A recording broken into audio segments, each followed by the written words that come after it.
Good day, and thank you for standing by. Welcome to Semtech Corporation's third quarter fiscal year 2026 earnings conference call. At this time, all participants are in a listen-only mode. Following our prepared remarks, there will be a question and answer session. Please be advised that today's conference call is being recorded. I would now like to hand the call over to Mitch Haws, Senior Vice President of Investor Relations for Semtech. Thank you. Please go ahead. Thank you, and welcome to Semtech's third quarter 2026 financial results conference call. Participants on today's call are Hong Ho, our President and Chief Executive Officer, and Mark Lin, our Executive Vice President and Chief Financial Officer. But before we begin, I would like to highlight upcoming investor events, including the UBS Technology Conference on December 2nd and 3rd, the Consumer Electronics Show on January 6th to the 9th, and the Needham Growth Conference on January 13th to the 14th. Today, after market close, we released our unaudited results for the third quarter of fiscal year 2026, which are posted, along with an earnings call presentation, to our investor relations website at investors.semtech.com. Today's call will include various remarks about future expectations, plans, and prospects, which comprise forward-looking statements. Please refer to today's press release and see slide 2 of the earnings presentation, as well as the risk factors section of our most recent annual report on Form 10-K, for a number of risk factors that could cause our actual results and events to differ materially from those anticipated or projected on today's call. You should consider these risk factors in conjunction with our forward-looking statements. We will refer primarily to non-GAAP financial measures during today's call. Please see today's press release and slide 3 of the earnings presentation for important information regarding notes on our non-GAAP financial presentation. The press release and earnings presentation also include reconciliations of our GAAP and non-GAAP financial measures. With that, I will turn the call over to Hong. Thank you, Mitch. Good afternoon to all of you joining the call today. The Semtech team made solid progress again this quarter, driving strong sequential and year-over-year revenue and earnings growth, aligning our data center roadmap to capture major growth and design win opportunities ahead. Further strengthening our financial profile, all while executing on the R&D roadmap and portfolio expansions that we believe establish a foundation for growth. Looking at Q3, net sales were $267 million, up 4% sequentially and up 13% year-over-year, driven by the momentum of a data center and a LoRa portfolio. Adjusted operating margins grew 180 basis points sequentially and 230 basis points year-over-year. Adjusted diluted earnings per share were 48 cents, up 17% sequentially and 85% year-over-year. Again, this quarter, the core assets we have delineated, namely data center, LoRa, and PerSe, together strongly contributed to our revenue growth. We continue leveraging our R&D resources to expand our portfolio, including in LoRa with multiple protocol integration, showcasing YSAN and LoRaWAN synergy for smart infrastructure, and the new TIA and driver building blocks that establish a new performance standards for 1.6T multimode optical transceivers in AI data centers. In addition to our strong financial performance, we further optimized our capital structure with a successful convertible offering. The collective actions taken over the past few quarters have provided Semtech significant balance sheet flexibility, resulting in nominal interest expenses and a much improved cash flow generation. This improved financial position allows us to accelerate investments in our core technologies. Finally, portfolio optimization remains a key focus. At the beginning of our fourth quarter, we completed the acquisition of the force sensing business, including its technology, products, and key employees from Provo. By leveraging Semtech's customer penetration, global sales and support network, and our existing capacitive sensing product portfolio, we expect to accelerate the proliferation of the advanced force-sensing human-machine interface solutions and MEMS sensors by targeting leading computing, smartphone, wearable, and automotive applications. In addition, we are making solid progress on the divestiture of non-core assets. With our new financial advisor, we have engaged in diligence conversations with a number of interested parties, which has generated multiple indications of interest. We believe this asset represents a very compelling synergistic value to these potential acquirers. Now let me move the discussion to our end markets. For Q3, infrastructure net sales were $77.9 million, up 6% sequentially and up 18% year-over-year, strongly supported by our data center business. Net sales for data center were a record $56.2 million, up 8% sequentially and up 30% year-over-year, benefiting from strong demand for our broad portfolio, including our market-leading FiberEdge TIAs, whose net sales set another record. Moving into Q4 and the next fiscal year, we expect an acceleration of sequential and a year-over-year growth for our data center business. This conviction is supported by our expectation of continued increases in AI CapEx, expanding customer engagement, and a strong demand pipeline for high-performance, low-power solutions, including incremental contributions from linear pluggable optics, our LPO, and the CopperEdge linear equalizers. We believe our low-power analog solutions are a core enabler for making next-generation data center infrastructure scalable at 800 gig and 1.6T. With a hyperscale and AI data centers capacity measured on electric consumption, every incremental watt saved in networking connectivity, multiplied by tens of millions of ports, will enable a meaningful increase in compute capacity. By delivering best-in-class efficiency and signal integrity at the physical layer, analog solutions give cloud and AI operators the flexibility to adopt a new 1.6T based topologies, whether that is the higher density switches, new optics architectures, or more disaggregated racks, while staying within strict power, thermal, and transmission latency envelopes.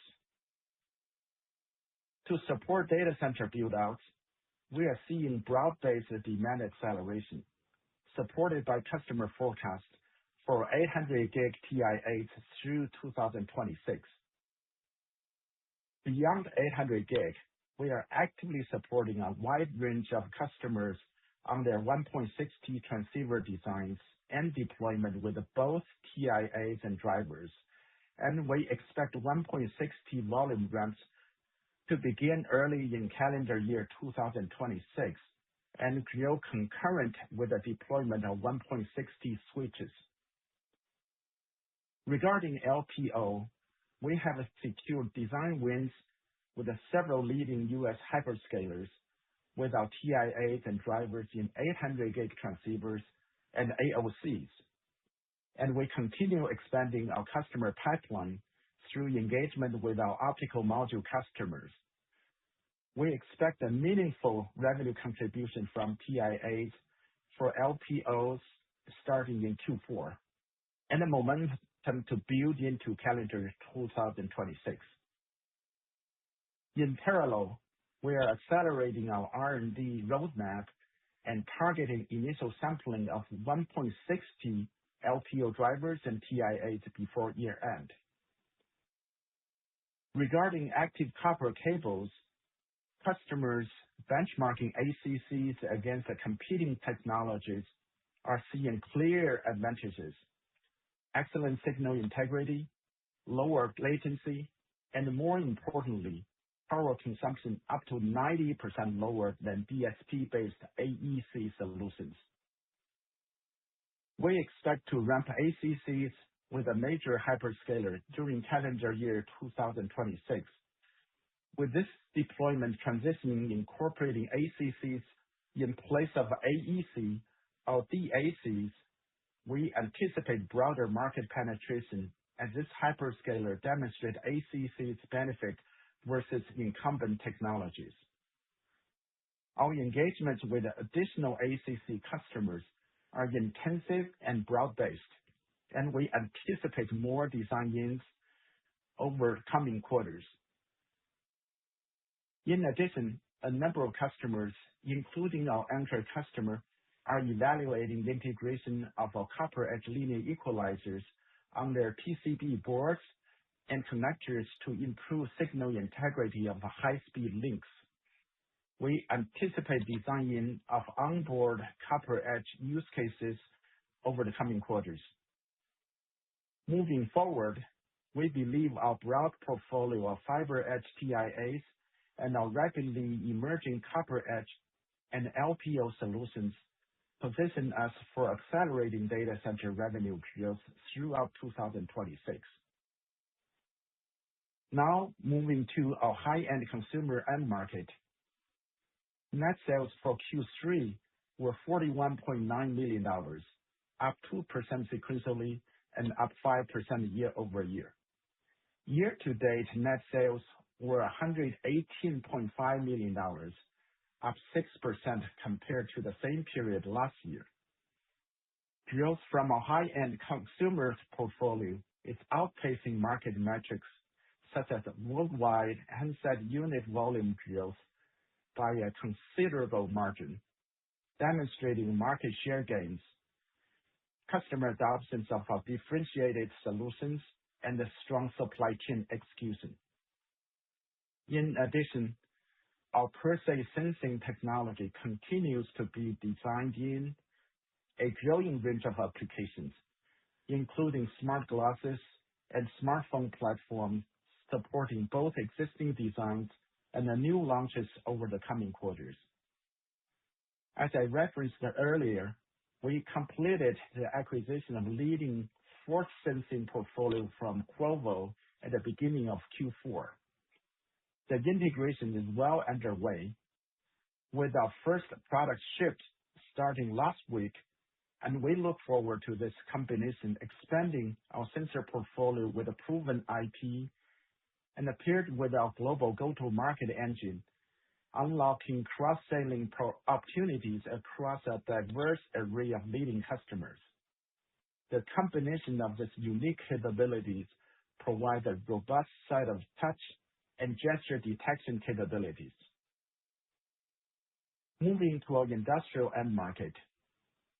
Q3 industrial net sales were $147.2 million, up 3% sequentially and up 12% year-over-year, driven by another quarter of strong LoRa performance. LoRa-enabled solutions net sales were $40 million, up 10% sequentially and up 40% year-over-year, supported by the continued expansion across several end markets and multiple applications in verticals such as smart utilities, smart building, smart city, and asset management. Looking ahead, we believe we are well-positioned to drive LoRa adoption with additional capabilities and features. Our recently launched Gen 4 LoRa Plus transceivers offer integrated multi-protocol connectivities in addition to the LoRaWAN capabilities in a single chip across both sub-gigahertz and 2.4 gigahertz frequency bands.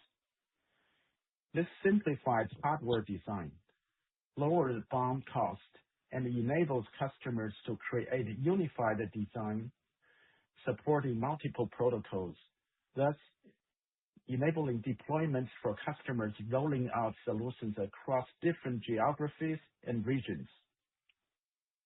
The LoRa Plus transceivers now deliver data rates of up to 2.6 megabit per second on both sub-gigahertz and 2.6 gigahertz band. This capability enables faster transfer of video, images, and richer sensor data while maintaining ultra-low power consumption and enables applications that were not practical before. We're also continuing to see good traction in commercial drones. LoRa enables long-range communication out to 10 kilometers for applications like agriculture monitoring, livestock tracking, and infrastructure inspection. With Gen 4's higher data rate, drones can now transmit images and sensor data in real time while covering larger areas efficiently.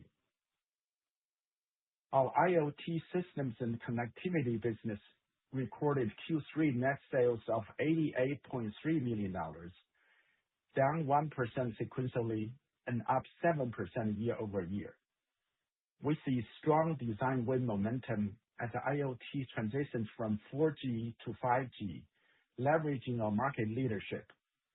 As of this quarter, we have completed all the necessary certifications for our 5G RedCap modules, and the products are now commercially available.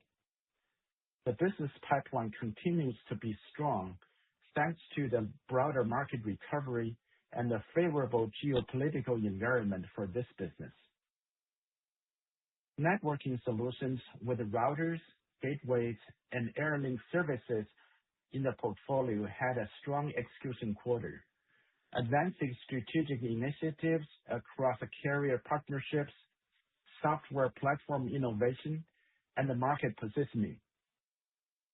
We expanded our 5G standalone capabilities with support for network slicing, enabling dedicated first responder network slices on T-Mobile's T Priority and Verizon's frontline networks.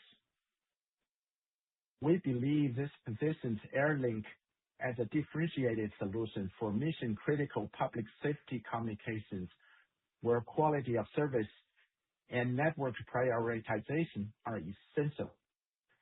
We launched the AI-powered support tools, delivered our next-generation management platform supporting both cloud and on-prem customer requirements, and announced a strategic partnership with G-Tech, extending our reach by embedding AirLink connectivity into their rugged computing ecosystem.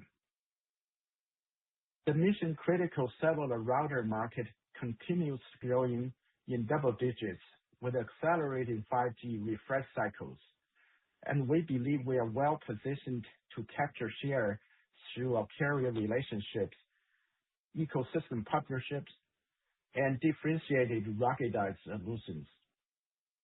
We also launched the industrial-first single-vendor offering with Skylo, providing access to terrestrial and satellite networks through a single SIM and delivering the industry-first complete device-to-cloud terrestrial and satellite IoT solution from a single partner.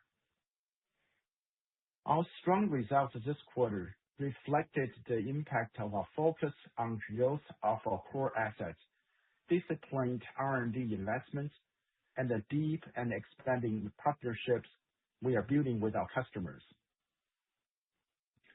As power constraints intensify for our customers across all our end markets, we believe Semtech is uniquely positioned to lead with ultra-power efficient solutions spanning high bandwidth data center networking, LoRa connectivity for rapidly expanding IoT use cases, and sensing technologies that enable the functionality of next-generation AI interfaces. We see significant opportunities ahead and are focused on executing against them while continuing to create long-term value for all of our stakeholders. Now, let me lay out my priorities for the next few months. First, capture growth opportunities in our core assets, Through selected strategic investments, we plan to fill key capability gaps. Leveraging our operational excellence, we will also focus on ensuring capacity availability, particularly against the backdrop of tight supply and geopolitical uncertainties. Second, focus on the divestiture of non-core assets. This will help address margin disparities and enable us to focus fully on our core business priorities. Third, strengthen our winning culture and elevating our company mindset to work great is a new normal. In the year of Semtech Rising, we fixed the balance sheet, aligned our core portfolio with market growth drivers, and built a strong foundation of winning culture. Building on the momentum of these successes, we are now embarking on the journey of the Semtech transforming, paving the way towards Semtech excellence, and solidify our position as a global leader in enabling next-generation data center, LoRa-based IoT, and our expanded sensing portfolio. With that, I will now turn the call over to Mark for additional details on our financial results and our outlook for the fourth quarter of FY 2026. Thank you, Hong.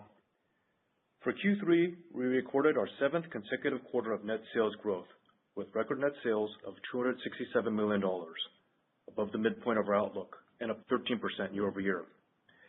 Net sales trends by end market, reportable segment, and geographic region are included in the accompanying earnings presentation. Adjusted gross margin was 53.0% at the midpoint of our outlook. Total semiconductor products gross margin was 61.3%, up sequentially from 60.7% and up year-over-year from 59.9%. Total semiconductor products gross margin reflects meaningful sequential and year-over-year net sales gains in data center and LoRa.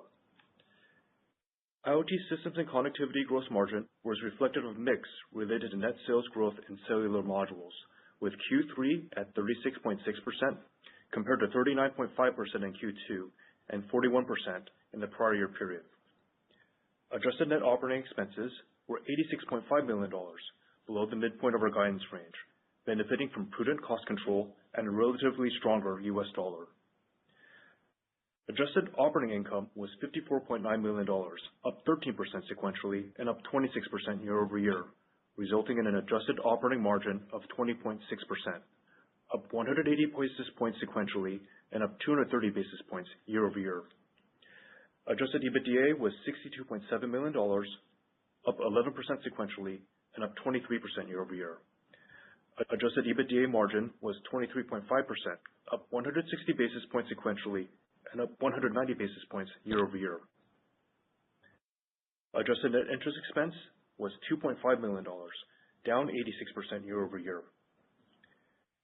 The capital structure changes completed in October were in effect for only 2 weeks of the quarter, so the bulk of the benefit will be realized starting in Q4. To summarize these changes, we issued a $402.5 million convertible note, inclusive of the greenshoe, due November 2030, with a coupon of 0% and a conversion premium of 42.5%. Along with the offering, we entered into cap calls, which increased the conversion premium to 100%. As such, until we reach the effective conversion stock price of $141.82, the 2030 note will not factor into non-GAAP dilution, and of course, no cash interest is due on the note. Net proceeds from the 2030 note, along with the issuance of 5.3 million shares and $3.5 million in balance sheet cash, were used to fully retire our 2028 notes with a coupon of 4%, and about $219 million of the 2027 notes with a coupon of 1.625%. We also fully repaid our term loan, for which we were incurring cash interest at about 5.8%. Our debt currently consists of $402.5 million of the 2030 notes and $100.5 million of the 2027 notes. Currently, annualized interest expense is under $3 million, compared to $75 million for the third quarter of last year. Our significantly reduced cash burden from interest allows us to continue our acceleration of investments in strategic, high-growth areas of our business while driving earnings growth and positive cash flow. We were well-positioned for the forward sensing portfolio acquisition, which closed at the beginning of Q4, and which we expect will integrate very well into our sensing portfolio. Other net non-operating expenses were $0.4 million, primarily from foreign exchange revaluation losses. We recorded adjusted diluted earnings per share of 48 cents, up 17% sequentially from 41 cents and up 85% from 26 cents recorded a year ago. Our income statement results have translated to strengthening cash flow. Operating cash flow for Q3 was $47.5 million, sequentially up 7% from $44.4 million and up 60% from $29.6 million a year ago. Free cash flow for Q3 was $44.6 million, sequentially up 8% from $41.5 million and up 53% from $29.1 million a year ago. We ended Q3 with a cash and cash equivalents balance of $164.7 million. At the end of Q3, net debt sequentially decreased $20.8 million to $338.3 million. Along with debt reduction, strong business performance contributed to an adjusted net leverage ratio of 1.5 as of the close of Q3, down sequentially from 1.6 and down year over year from 7.2. Now, turning to our fourth quarter outlook. We currently expect net sales of $273 million, plus or minus $5 million, up 9% year over year at the midpoint. We expect net sales from our infrastructure end market to increase sequentially, supported by projected sequential data center growth of approximately 10%. We expect net sales from our high-end consumer end market to decrease about 3% sequentially. Typical seasonality in this end market is expected to be partially offset primarily by market share gains, but also from projected contributions from the newly acquired force sensing portfolio. We expect net sales from our industrial end market to be about flat, with lower decreases offset by growth in IoT systems and connectivity. Based on expected product mix and net sales levels, we expect adjusted gross margin to be 51.2%, plus or minus 50 basis points. Our consolidated adjusted gross margin outlook reflects sequential mix changes in the industrial end market. We project strong net sales growth from cellular modules, which are part of our IoT systems and connectivity business, with gross margins that are considerably below the corporate average. Lower net sales with gross margins considerably above the corporate average are expected at about the midpoint of the $30 to $40 million range we provided during last quarter's call. That said, our gross margin outlook for our total semiconductor products is expected to be 60.5%, plus or minus 50 basis points, up 220 basis points year over year at the midpoint, and incorporates our projections of data center net sales growth. Adjusted net operating expenses are expected to be $91.2 million, plus or minus $1 million, resulting in adjusted operating margin at the midpoint of 17.8%. Included in the higher fourth quarter adjusted operating expense outlook are R&D costs associated with the addition of the force sensing business, along with increased investment in support of our growing data center portfolio. We have demonstrated strong returns on our R&D investment and expect incremental returns from our future investments. Adjusted EBITDA is expected to be $56 million, plus or minus $3 million, resulting in adjusted EBITDA margin at the midpoint of 20.5%. We expect adjusted interest and other expense net to be approximately $500,000. We expect an adjusted normalized income tax rate of 15%, consistent with Q3. These amounts are expected to result in adjusted diluted earnings per share of 43 cents, plus or minus 3 cents, based on a weighted average share count of 95.7 million shares. Thank you, Mark. We can now turn the call back over to the operator for the question and answer session. Thank you. And with that, we will now be conducting a question and answer session. If you would like to ask a question, please press star 1 on your telephone keypad. The confirmation tone will indicate that your question is in the queue. You may press star 2 to remove yourself from the queue. For participants using speaker equipment, it may be necessary to pick up the handset before pressing the star keys. One moment while we poll for questions.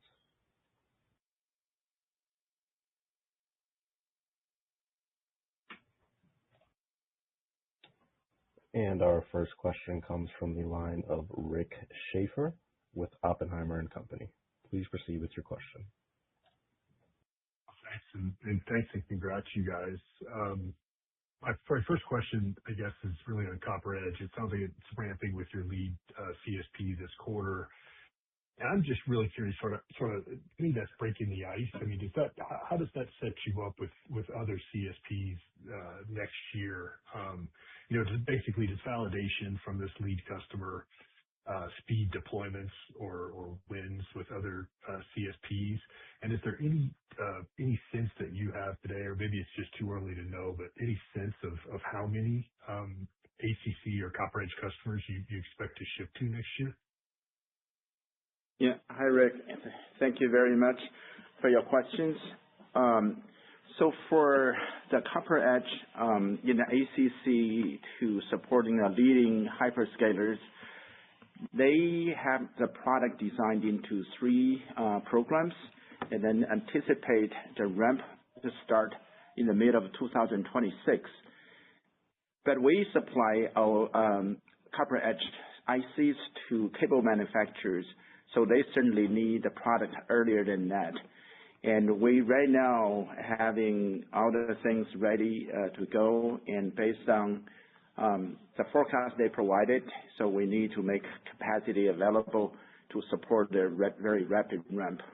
And in our Q4, our revenue is just starting for that customer, but the substantial ramp is going to be throughout the fiscal year 2026.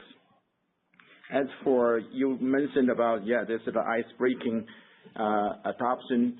Definitely, we view this as a catalyst because the benefits of the ACC over the competing technology is very obvious, especially in the power savings. And it's so when we engage with the different hyperscalers, we sense that ACC is typically adopted in a platform design.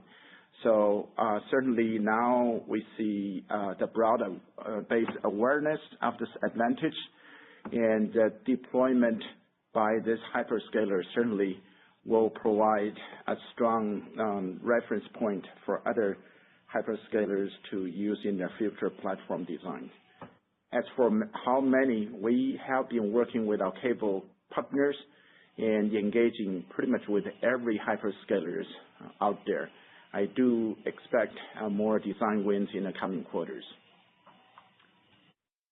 Thanks, Hong. And maybe for my follow-up, it's just a question I think we all get a lot, and you do too, I'm sure, is just sort of how do you approach sizing the ACC opportunity? I mean, is a good proxy sort of the roughly $100 million DAC cable market, or I guess just sort of a starting point, some way to kind of size that market. And as part of your answer, I'd be curious just to understand better where we clearly see the benefits in terms of latency and power of ACC, but where, like, what kind of workloads or what kind of designs, where does ACC win versus AEC? Like, where's some of the lowest hanging fruit, for Semtech there? Yeah, so what we see, the ACC is positioned in a sweet spot between DAC, which has a signal integrity limitation for transmitting over a longer distance at a high speed. Then AEC, which certainly can transmit with a longer distance, but with a significantly higher power consumption.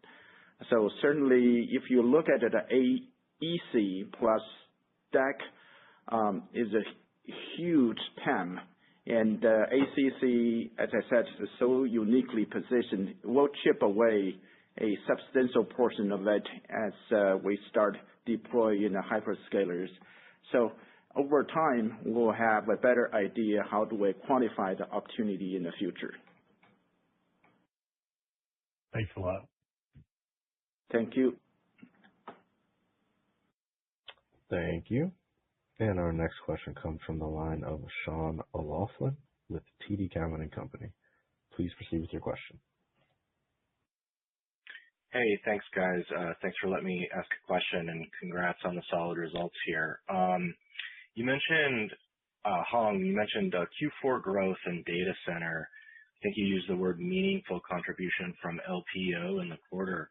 Maybe you could just either talk about that, deployment specifically, or if you can't get into any details onto that deployment, but in general, how do you envision LPO coming to the market? Is it sort of like on the ACC side where it's very project specific and therefore kind of concentrated and lumpy, or do you sort of envision it to fold into the mix over time like like a CPU server chip of old would have been into the new generations? Yeah, hi Sean, thank you for the question. So we see a strong sequential growth opportunity in Q4 for our data center business. As we mentioned, we anticipate approximately 10% quarter-over-quarter growth. That's on top of 8% sequential growth from Q2 to Q3. And the majority of the growth is going to be on the Fiber Edge product. In LPO, we are gaining more hyperscaler design wins. We anticipate a meaningful contribution for LPO for Q4. If I have to say meaningful, mid-single digit level. And ACC contribution of Q4 is still going to be very nominal. As I mentioned early on, that the hyperscaler ramp in volume on their racks for the interconnects is going to be starting in the mid of 2026. Will probably be 3 to 4 months prior to that, getting the ramp going to supply to cable manufacturers to get the ACCs ready.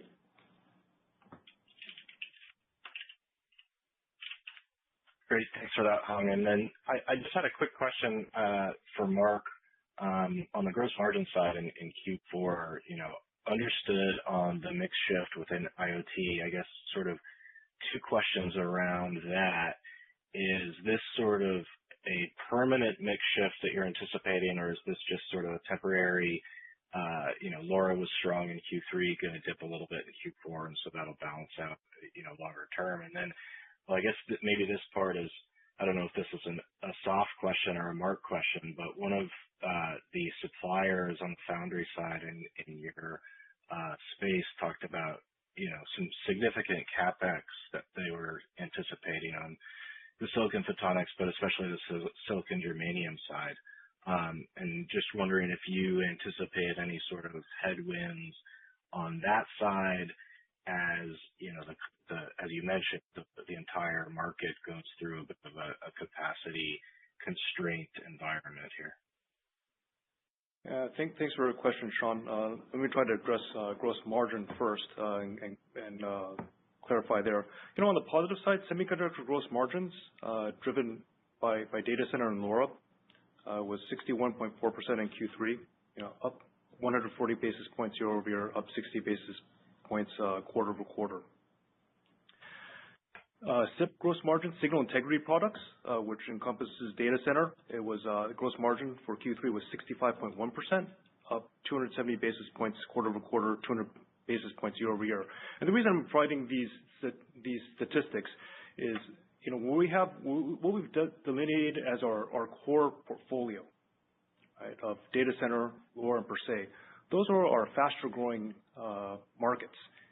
And those gross margins, hopefully you can see, are above the corporate gross margin averages. So as those businesses, we believe, will continue to ramp, we believe they'll be accretive to gross margins. On the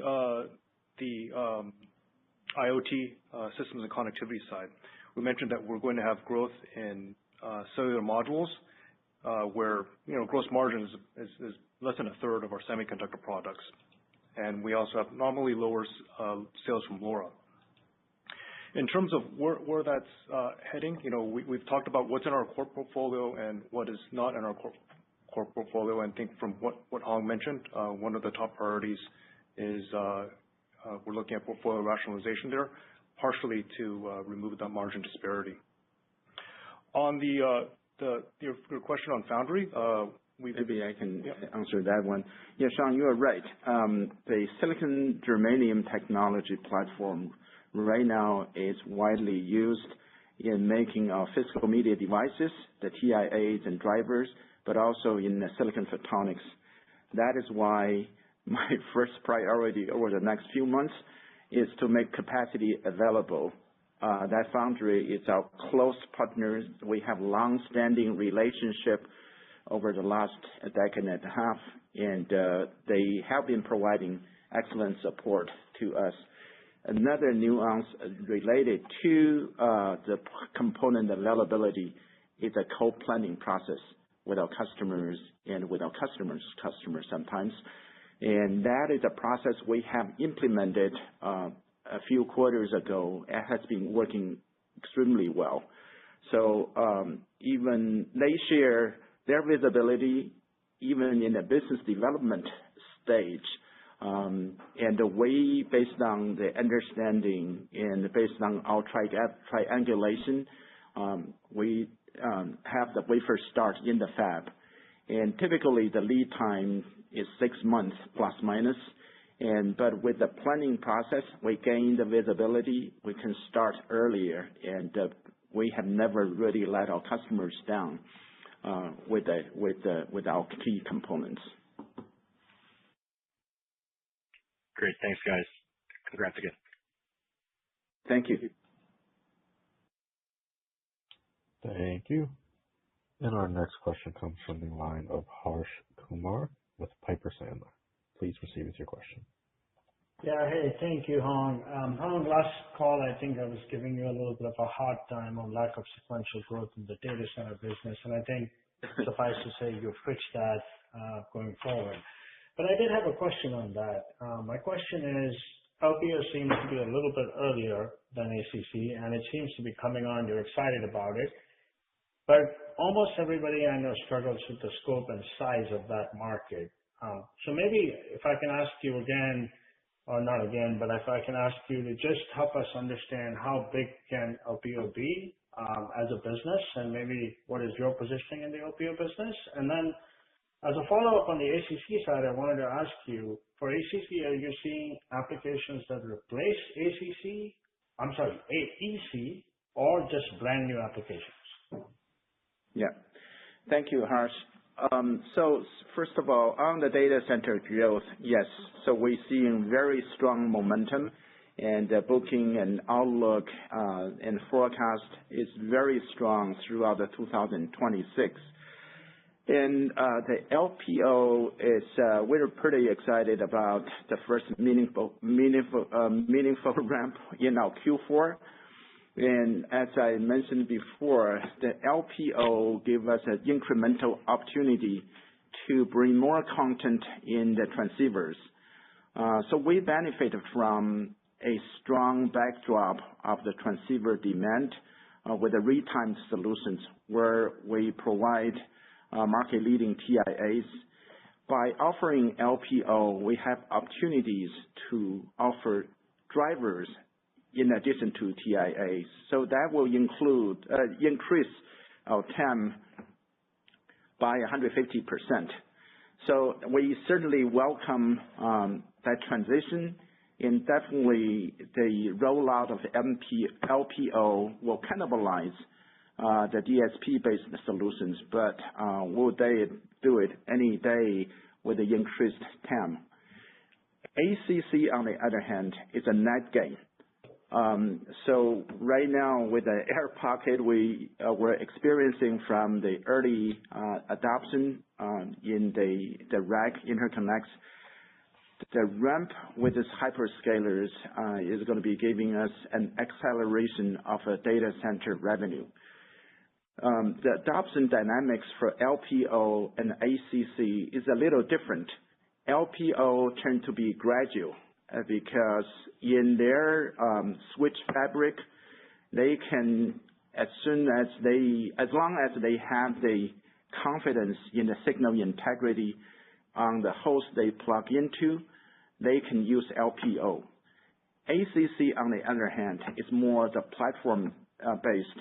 When they design the new rack platform, and they will have the power consumption envelope, and ACC provides 90% of power saving compared to AEC. That is a huge amount.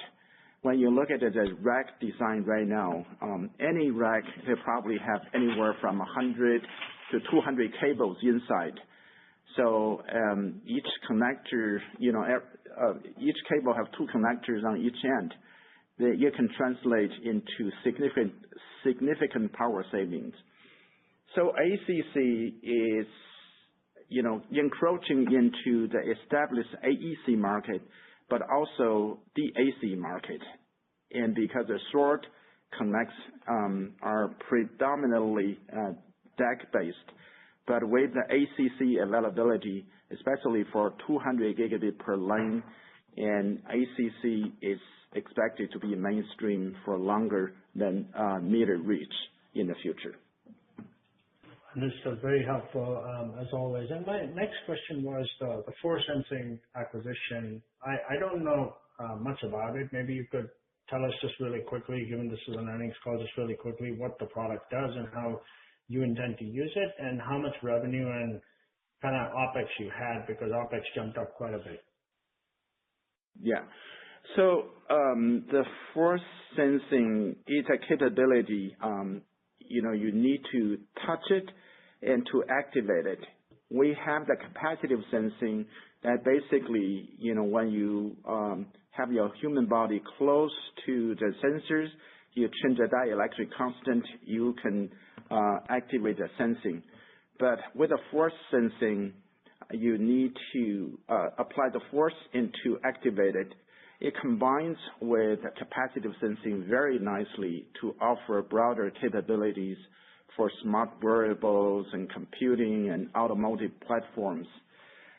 The asset we acquired from Qorvo was originally as a company called Next Input. They were founded in 2012, and about 4.5 years ago, it was acquired by Qorvo.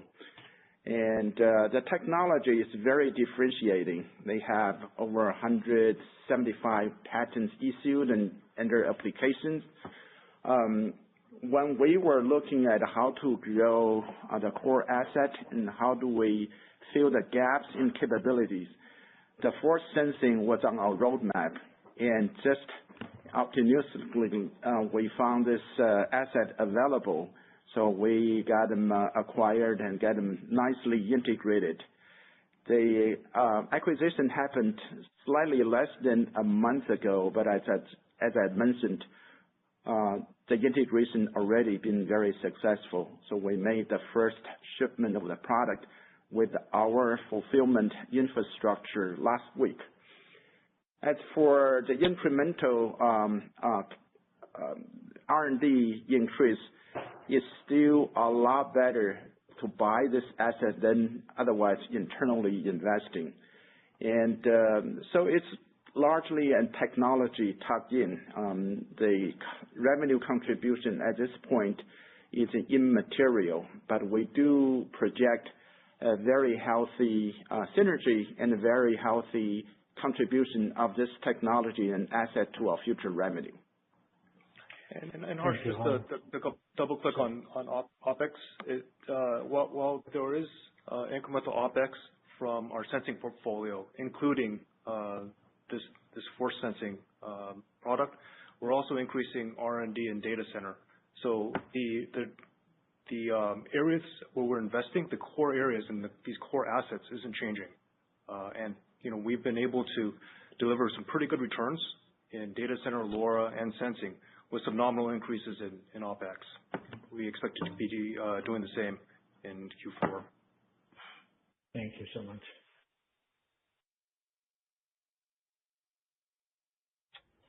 Thank you. And our next question comes from the line of Christopher Rowan with Susquehanna International Group. Please proceed with your question. Hi. Thanks for the question, guys, and congrats on the results. I guess first a clarification, then a question. The first clarification is you talked about a customer integrating linear equalizers on PCB in the coming quarters. If you could talk a little bit about that, is that a high volume win or more of a test case? And then just a clarification, you said that you're ramping LPO with several leading U.S. hyperscalers. Are those the same two that you were talking about last quarter, or are there additionals for LPO? Thank you. Yeah, thank you, Chris, for the questions. First, on the customers are evaluating the linear equalizer in the PCBs or connectors. Those are for the high volume applications. For the high speed traces, and some customers are planning to do it in the PCBs, and so some other customers are seeing the marginal loss of signal integrity from the host, from the ASIC to the port. So they're evaluating to use the linear equalizer to bridge the signal integrity. And it's pretty exciting. So there's a pretty broad-based and more than 3-4 customers on those type of applications. As for the LPOs, we stopped counting how many hyperscalers are planning to use it. I would say at this point, the conversation almost saying, when I was talking to the teams and when I was engaging with our customers, doing the optical modules, the CIOE and Shenzhen and ECOC in Copenhagen, and we were joking, it's more like who are not planning of using LPO and why. So I would say this technology at this point is not if, but more like a when and what platform they're going to be using it. And we're really excited about the Q4 mark, the starting point of the ramp, but we do expect acceleration throughout 2026. That's fantastic, Hong. And then secondly, I'll leave it up to you, a dealer's choice. Either PON in China and when we should get confirmed tenders and what you're hearing there, or LoRa, kind of your outlook there. It seems like this Gen 4 has some new use cases, which is pretty cool. You can answer either or both. LoRa, one question on LoRa. So yeah, Gen 4 is gaining tremendous momentum, and the multi-protocol is really very exciting. So we plan to provide SDK and software stack to enable YSAN first and to enable a security application combined with a LoRaWAN. Thank you. Very cool. Thank you. Thank you. And our next question comes from the line of Tim Arcuri with UBS. Please proceed with your question.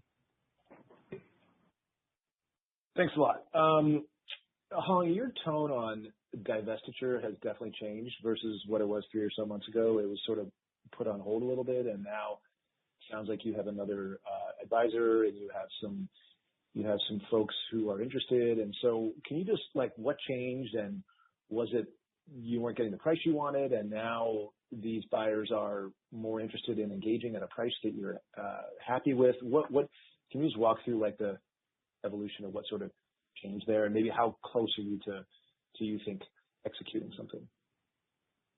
Thank you for the question, Tim.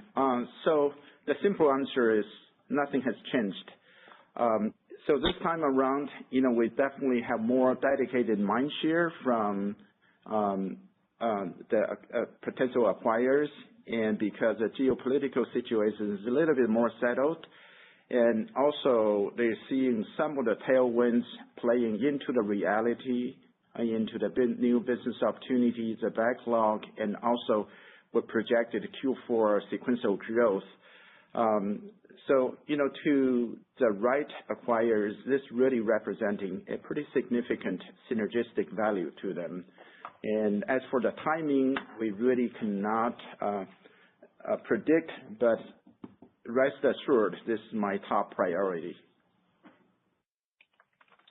Okay, and then just on the rack. So it sounds, it sounds like you're semi-promising Kyber in 2027. And I just want to make sure, do you have a lot of visibility on that? Just given what happened this year with the Blackwell racks, I just want to talk through how much confidence that you actually have on that you would be ramping on Kyber in 27, because it does sound like you're kind of semi-promising that. Thanks.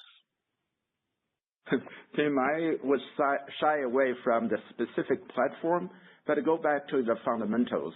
So there's really not a lot of different ways to improve the signal integrity, especially when you get a high-speed signal launched into very thin metal trees.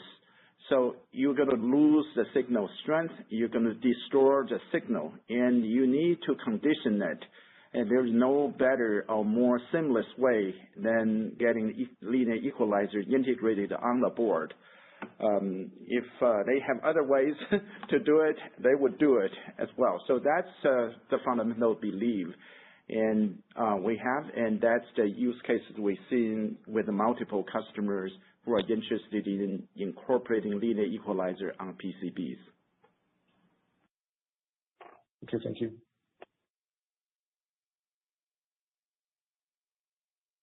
Thank you. And our next question comes from the line of Tore Svanberg with Stifel. Please proceed with your question. Yes, thank you, Hong. Thank you, Mark. Hong, my first question is on ACC. You mentioned the 3 programs there with the lead customer ramping in 26. I know you can't talk about specifics, but could you at least confirm that all 3 programs are, either cable or PCB board? And are they all based on the same speeds? And if so, what are the speeds? Hey, Tore, thank you for the question. All 3 programs are for 200 gigabit per second trace, and they are all in the cable forms. These 3 programs, none of them are the chip on board. Yeah, thank you for confirming that. And that's my follow-up. And sort of back to the Sierra Wireless gross margins, they've been under quite a bit of pressure. I mean, I understand the mix of modules versus services and so on and so forth, but we're also hearing about component costs going up, whether it's memory or modem chips or anything like that. So how should we think about that gross margin, not just next quarter, but over the next few quarters? Yeah. So, Mark, you want to? Yeah. So on the gross margin for that the ISC business, so you mentioned memory. Maybe I'll just get to the point. In terms of, let's say, inflationary costs on the BOM, we're not experiencing that, especially in memory. We have a few choices there in terms of suppliers. So in there, for ISC, it really is mix. That's the primary driver of gross margins. As cellular modules, as a higher percentage, the gross margin goes down. And, if we have more in terms of services or our router business, the gross margin of that business goes up. But at this point, as we're guiding next quarter, we're seeing really, really strong orders and expectations for customer delivery ramps into Q4. So, Mark, this is basically 5G modules that are ramping this quarter, and because they're lower margin than services and software, that's basically what's weighing on it. That's right. But it's Okay. both 4G and 5G. But of course, 5G is definitely a tailwind. Correct. Yeah. Great. Thank you very much. Congrats. Thank you. Thank you. And our next question comes from the line of Quinn Bolton with Needham & Company. Please proceed with your question. Yes, thanks for taking my question. I want to follow up on that last question. Just, Mark, maybe you can level set us. I think you said the semiconductor gross margin for the fourth quarter would be 60.5. I don't know if you gave an ISC gross margin, but it looks like it's got to be pretty materially below the 36.6 that you did in the third quarter. So just wondering if you could give us some range where you think that ISC gross margin comes out in the fourth quarter.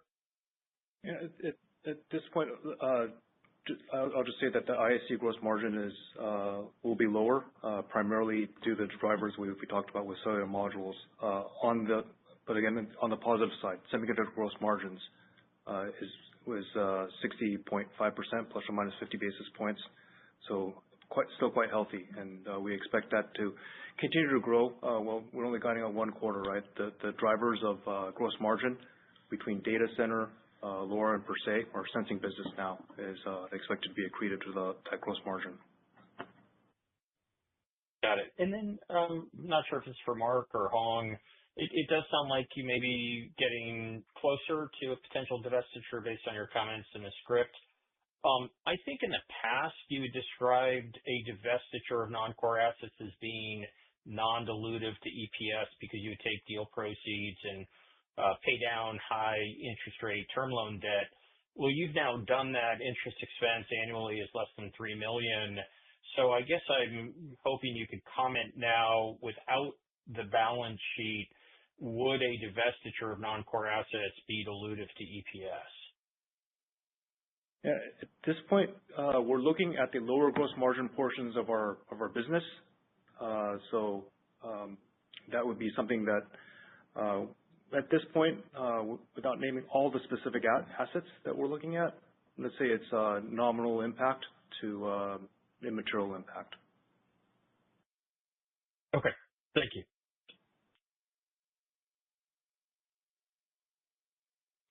Thank you. And our final question comes from the line of Cody Acree with The Benchmark Company. Please proceed with your question. Yeah, thanks, guys, for taking my questions.